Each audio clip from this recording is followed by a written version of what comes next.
السلام علیکم ورحمۃ اللہ وبرکاتہ۔ امام مسلم رحمہ اللہ اپنی صحیح مسلم کے اندر ایک حدیث ذکر کرتے ہیں سعد بن ابی وقاص رضی اللہ تعالی عنہ سے۔ سعد بن ابی وقاص رضی اللہ تعالی عنہ فرماتے ہیں کہ رسول اکرم صلی اللہ علیہ وسلم نے فرمایا کہ جو شخص اذان کو سنتا ہے ثم یقول، پھر یہ کلمات دہراتا ہے، یعنی یہ دعا پڑھتا ہے کہ اشہد ان لا الہ الا اللہ وحدہ لا شریک لہ وان محمدا عبدہ ورسولہ رضیت باللہ ربا وبمحمد رسولا وبالاسلام دینا، یعنی یہ کلمات دہراتا ہے تو غفر لہ ذنوبہ، اللہ پاک اس کے سارے گناہوں کو معاف فرما دیتے ہیں۔ تو یہ بہت بڑی ایک سعادت ہے، خوش نصیبی ہے اس شخص کے لیے جو ان کلمات کو دہراتا ہے اذان سننے کے بعد، وہ چاہے مرد ہے یا عورت ہے، بوڑھا ہے، بچہ ہے، جوان ہے، تو یہ دعا پڑھتے اللہ پاک اس کے گناہوں کو معاف فرما دیتے ہیں۔ یہاں گناہوں کا ذکر ہے، چھوٹے یا بڑے کا نہیں، تو یہ پڑھنے والے کے اوپر ہے کہ جس قدر جذبے کے ساتھ، شوق کے ساتھ اور باقاعدگی کے ساتھ پڑھے گا،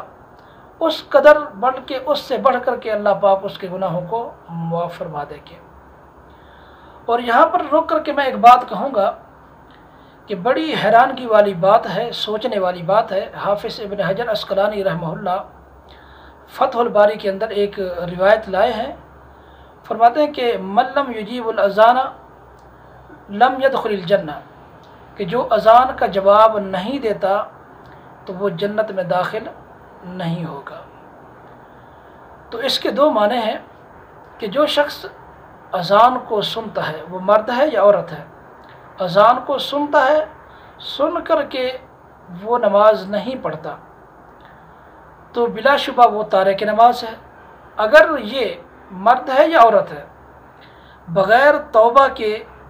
اس دنیا سے چلا گیا تو وہ تارک نماز ہے، اور تارک نماز آپ سب جانتے ہیں کہ جنت میں داخل نہیں ہوگا۔ اور دوسرا معنی اس کا یہ ہے کہ جو اذان کو سنتا ہے اور پھر نماز پڑھتا ہے اور پھر پیارے حبیب صلی اللہ علیہ وسلم کے اوپر درود پڑھتا ہے، اذان کا جواب دیتا ہے، درود پڑھتا ہے اور یہ دعا پڑھتا ہے،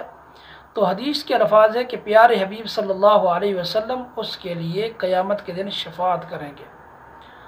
اور آپ سب جانتے ہیں کہ قیامت کے دن پیارے حبیب صلی اللہ علیہ وسلم کی شفاعت کے بغیر کوئی شخص، کوئی جنتی جنت میں داخل نہیں ہو سکے گا۔ تو اللہ کے لیے 2 منٹ ہیں، 3 منٹ ہیں، جو اذان سن کر اس کا جواب دیں اور یہ دعا پڑھیں، یہ اپنی زندگی کے اندر عہد کر لیں، اللہ کے ساتھ وعدہ کر لیں کہ یہ ہم نے 2-3 منٹ اللہ کو دینے ہیں۔